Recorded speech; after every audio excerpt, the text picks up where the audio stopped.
In today's video, I'm going to teach you how to link a Microsoft account to Apple ID. We are not merging them into one login, but I will show you how to connect them so they work smoothly together on your Apple device.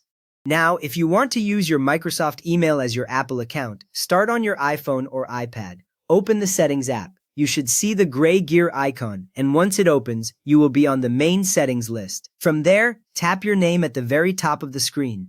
This takes you into your Apple account settings. You will see sections for iCloud, media, and purchases, and more, which confirms you are in the right place. Next up, tap Sign In and Security. This screen controls how you log into your Apple account, including your passwords and contact details. You will see several options in a simple list. After that, tap Apple Account or Reachable at, depending on what your iOS version shows. Both options lead to the place where you manage the main email linked to your Apple account. On this screen, you will see your current Apple account email address. With that ready, choose Change Apple Account Email. This tells Apple you want to switch the main email you use to sign in.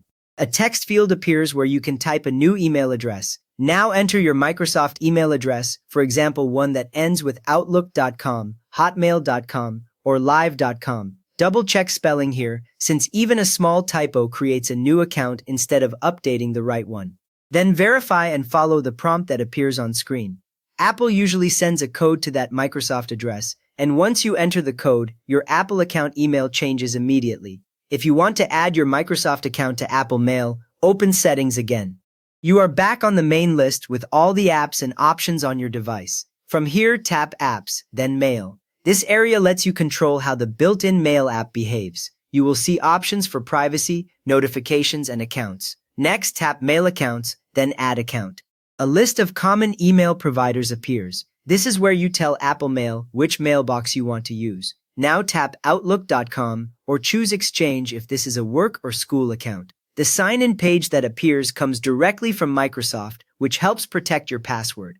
Sign in with your Microsoft account, then sync and save. You can usually pick which items to sync, like mail, contacts, or calendars. And as soon as you save, the inbox starts downloading into the Mail app. If you want to use Microsoft apps on your Apple device, download Microsoft apps such as Outlook, Word, Excel, or OneDrive from the App Store. Once installed, their icons appear on your home screen. Open the app you want to use. The first time, it may show a short welcome screen, then ask you to continue or sign in. Now sign in with your Microsoft account. After you enter your details, the app connects to your files or email and works as it would on a Windows device. Your Microsoft account stays separate from your Apple account, but the apps work normally on your Apple device. You have now connected your Microsoft account and Apple setup so they cooperate across email, apps, and sign in. If this helped you get them working together, please give the video a thumbs up and maybe subscribe for more simple Apple guides.